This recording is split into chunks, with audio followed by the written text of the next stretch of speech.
भारत माता की जय, भारत माता की जय, भारत माता की जय, वंदे मातरम, भारत माता की जय, भारत माता की जय, वंदे मातरम, वंदे मातरम, वंदे मातरम।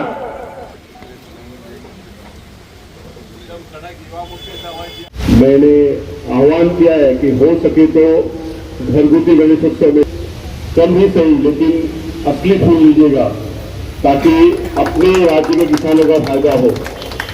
दिए चाइना के लेने के बजाय अपने यहाँ के छोटे व्यापारियों से लेना ताकि उनके घर में भी दिवाली हो। 4-5 साल से जा रहा हूँ। इस साल फिर एक बार मैं कानूनी बीजेपी के जिला ऑफिस के कार्यालय में जाकर अभी यहाँ पर आ रहा हूँ। ये बात मैं इसलिए बता रहा हूँ कि देश चल रहा है, देश को चलाने वाला कोई व्यक्ति होता है, अपने घर परिवार को चलाने वाला एक व्यक्ति होता है और ये सिस्टम संगठन को चलाने वाले लोग भी हम जैसे तो होते हैं। तो जो भी सही गलत होता है तो उसके समय पर कोई ना कोई सुधारने वाला भी होना चाहिए और मैंने कहा कि मैं मदद कोशिश करूंगा इसमें और उसमें मैंने प्रारंभ किया है काम करने का और मुझे विश्वास है कि हम उसमें सफल होंगे और सफलता मिली है तो मेरा ये विश्वास है कि आने वाला 26 तारीख आज का प्रचार उन्होंने किया होगा लेकिन हर व्यक्ति आदमी मन में अपना पूछता होगा मेरे लिए स्वतंत्रता की गए, मेरे को अपना मेहनत का बनाया और घर मुझे खाली करना पड़ेगा।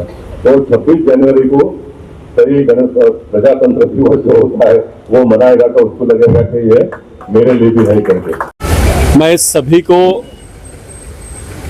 स्वतंत्रता दिवस की बहुत शुभकामनाएं देता हूं। बोरीवली का हर चौक जनसेवक गोपाल शेट्टी के माध्यम से हमारे राष्ट्र पुरुषों की याद दिलाता है।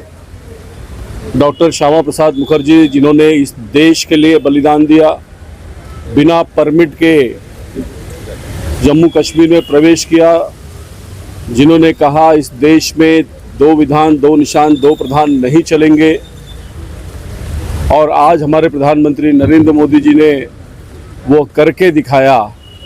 उस चौक पर तिरंगा फहराना हम सब के लिए आन बान शान की बात है और यह परंपरा आगे भी चलती रहेगी, ऐसा मुझे पूर्ण विश्वास है।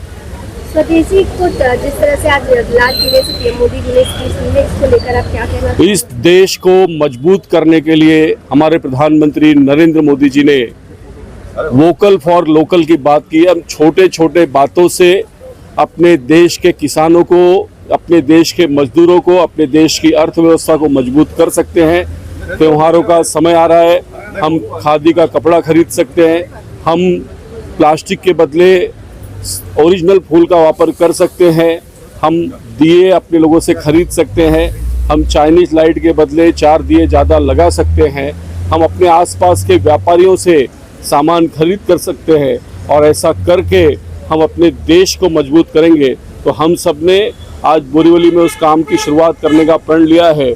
आने वाले त्यौहार में हम समस्त बोरीवलीगर को आह्वान करेंगे कि वो इस दिशा में आगे बढ़े, मनोकामना आने वाले दिनों में परिपूर्ण हो।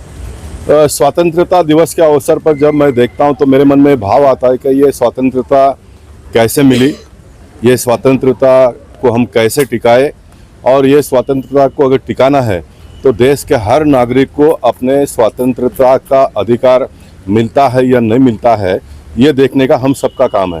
इसलिए मैंने 2 बातों का यहाँ पर उजागर किया और जो नेता होता है उसको लड़ना पड़ेगा, संघर्ष करना पड़ेगा। नेता डरेगा तो नहीं चलेगा। नेता ने जो जनभावनाओं का जो मन में भाव है, जो उनकी परिस्थितियाँ है, उसको लोगों के सामने उजागर नेता को करना ही पड़ेगा। जो मुंबई के एक बहुत बड़ी 34 माले की बिल्डिंग है, उसको हाई कोर्ट ने, सुप्रीम कोर्ट ने और फिर हाई कोर्ट ने कहा है कि आने वाले 3 हफ्ते में आपको बिल्डिंग खाली करना पड़ेगा। उसका कारण ऑक्यूपेशन सर्टिफिकेट का ना होना और ऑक्यूपेशन सर्टिफिकेट फायर एनओसी ना होने की वजह से ये सारा मामला चल रहा है। तो हम भारतीय जनता पार्टी के कार्यकर्ता उस काम में लगे हैं, जुड़े हैं। तो मेरे मन में यह है कि आप ध्वजारोहण करते समय उनके मन में किस प्रकार का भाव आता होगा कि मेरे लिए नहीं है कि स्वतंत्रता, मुझे तो मेरा घर खाली करना पड़ेगा जो मैंने अपने मेहनत के पैसे से लिया है। तो उसको भी लगना चाहिए कि ये स्वतंत्रता मेरे लिए भी है, ये आज़ादी मेरे लिए भी है। उसी तरह से गोरेगांव जोगेश्वरी में एक बहुत बड़ा प्रोजेक्ट 15 साल से बिल्डर फ्लैट परचेसर, EOW और गवर्नमेंट के कानून के चंगुल में बंद पड़ा हुआ है, तो वो भी लोग मुझे आकर मिले। मैं उसके ऊपर भी काम कर रहा हूँ। और आज तो उन्होंने ध्वजारोहण किया होगा तो उनके मन में भी आया होगा कि मुझे मेरा घर कब मिलेगा। मैं मानता हूँ कि हम सब लोग मिलकर प्रयास करके उनको अगर घर दिला देते हैं तो उनके लिए भी आज़ादी होगी। देखिए, देश के प्रधानमंत्री देश के लिए करते हैं, महाराष्ट्र के मुख्यमंत्री पूरे महाराष्ट्र के लिए करते हैं, और वो जो बातें करते हैं वो हम सब कार्यकर्ताओं ने नीचे का अपने अपने स्तर पर अपने वहाँ की जो भी समस्या है उसको समाधान पहुँचाते हुए लोगों को न्याय देने का काम करना चाहिए। यही आज़ादी है। यही तिरंगा को लहराने के बाद में हम सब लोगों ने संकल्प करना चाहिए, ऐसा मुझे लगता है। मैं चाहूँगा कि कोई आकर आपको मदद करेगा, इसके भरोसे पे आप मत रहिए। भगवान ने जितनी आपको ताकत, जितनी आपको सोच दी है, उसके मुताबिक आप प्रयास करना प्रारंभ करो।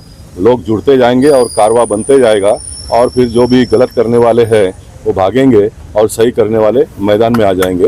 सही करने वाले अगर घर पे बैठेंगे, घर पे बैठ के सारी बातों को सोचते रहेंगे, तो गलत काम करने वाले मार्केट में है ही ऑलरेडी, तो जीत तो उनका ही होना है ना।